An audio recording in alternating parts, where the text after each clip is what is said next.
So here we are, driving through the drive.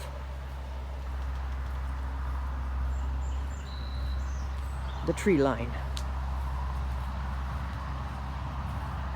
Just quickly on your right, we have the wood chip pile.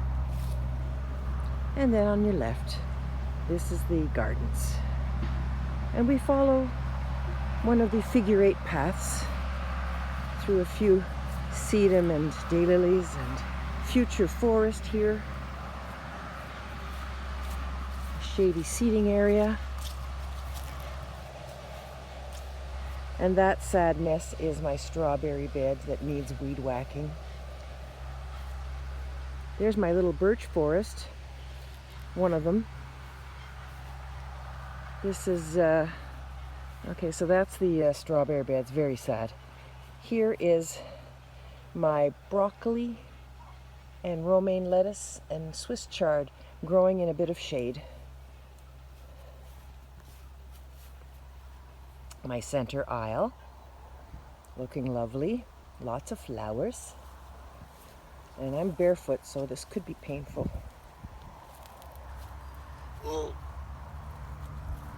There's my Shasta daisies that I planted accidentally. And this is my tower, looking lovely. Some of the sweet peas are blooming. Here's a little red one popping out. And look, I got St. John wort that just sort of took in the nursery bed. And some rogue Veronica as well, which I'm thrilled with. The oregano is sneaking out of the herb garden, and I've got lemon balm. And see those 3 little balls up here? That's shallots. So I'm growing seeds. Now we're just going to pan over to the right. And this is my amaranthus that I should probably be thinking about harvesting at some point. Got some lovely hostas down here, and my onions. And a rogue bachelor buttons. Lupins that are gone to seed. Those were red ones, I believe. Lots of calendula still. And the hyssop, anise hyssop, is not blooming yet. To the right, I have, under the screen is my zucchini, protected from the egg layers. There's my 3-year-old pepper bush. I tell you, I'm bringing that back in this winter for sure. They love to come in the winter. And these are the tomato seeds that I planted from a tomato that was particularly tasty at the restaurant. Look I already have a few. So those, I don't know what kind of tomatoes they are. I think they're like more like a Bonnie Best type thing. And then these are all my Romas. That, I'm sorry about the noise, but Ed next door is passing his tractor through his fields. Oh, look. Heliotrope is in bloom. I gotta smell it. I'm not smelling them. Maybe I got COVID, eh? I can never smell the flowers. So I got a couple of rogue garlics. And this is the new path. I still have this board to remove, but we're cutting right through. That's the path, and I've got stuff planted on this side. I've got liatris, lilies, and then on this side I've got crocosmias and liatris. And look at those gorgeous echinaceas. Then I have all my cats meow, my little, well, it's not a bird bath, it's a bug bath, which looks like it needs refilling again.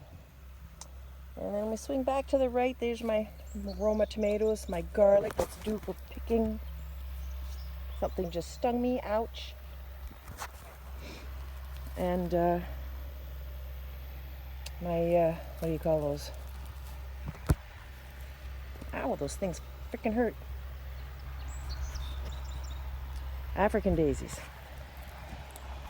And this is a bit of a mishmash. There are some perennials in here that are going to come up and bloom, and then I can pull out the weeds. There's all those drumstick alliums I was telling you about.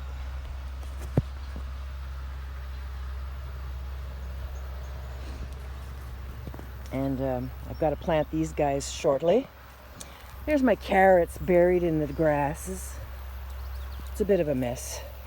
Lots of weeding involved, and it's been too bloody hot. Same with the beans. The beans are in here somewhere trying to climb. But the morning glories are having a wonderful time. They're just about ready to start making it up the arch. Especially on this side. This side's doing much better. And then as we leave, we see our daylilies are just starting to bloom.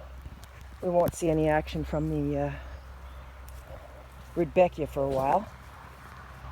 Now I'm coming around, so that's where we've been.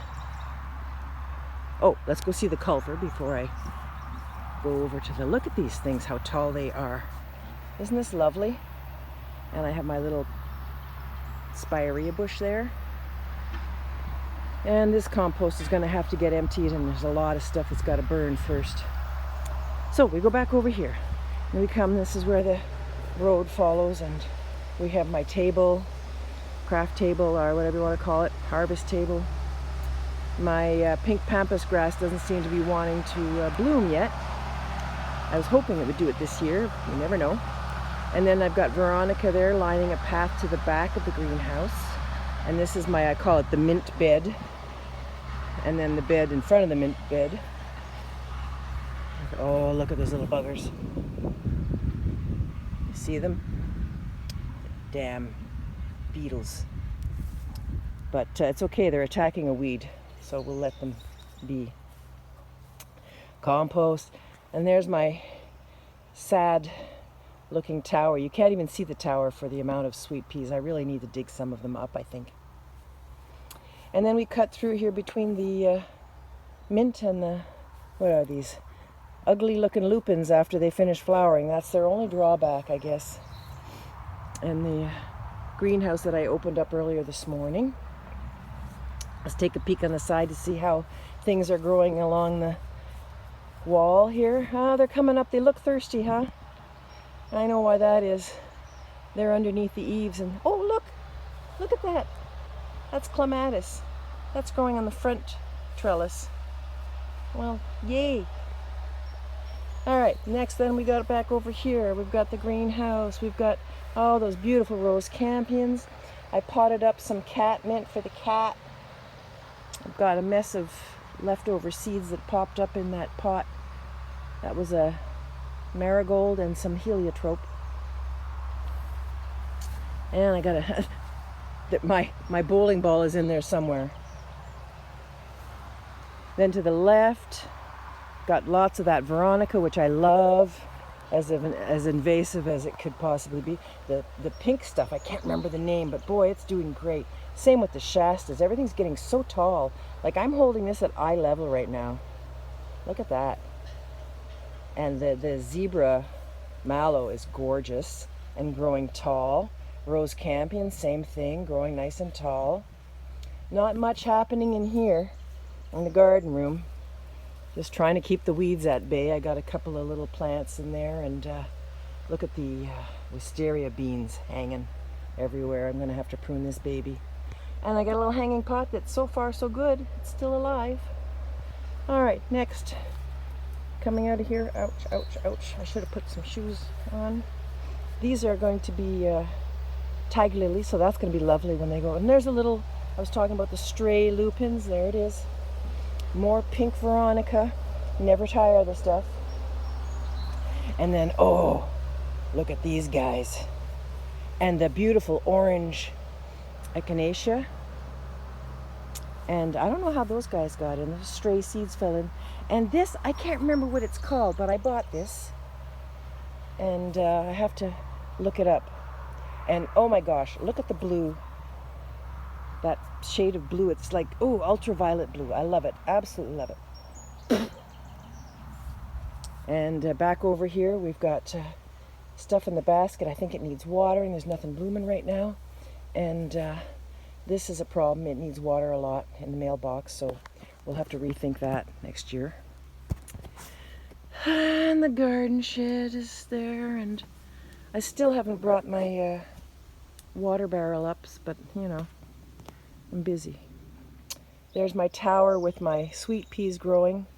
They're taking their sweet ass time as well. But all the daylilies are getting ready to open. And then on the left, I've got my yellow yarrow. And this is a Karl Forster grass, which I did not tie up in the early spring, so I'm going to need to tie it up somehow. And then this is the new beds that I've expanded finally, and it's all lupins. At the back, though, I don't know what to put in there, but at least it's mulched, so I can put some shade plants. And so this is my shade section.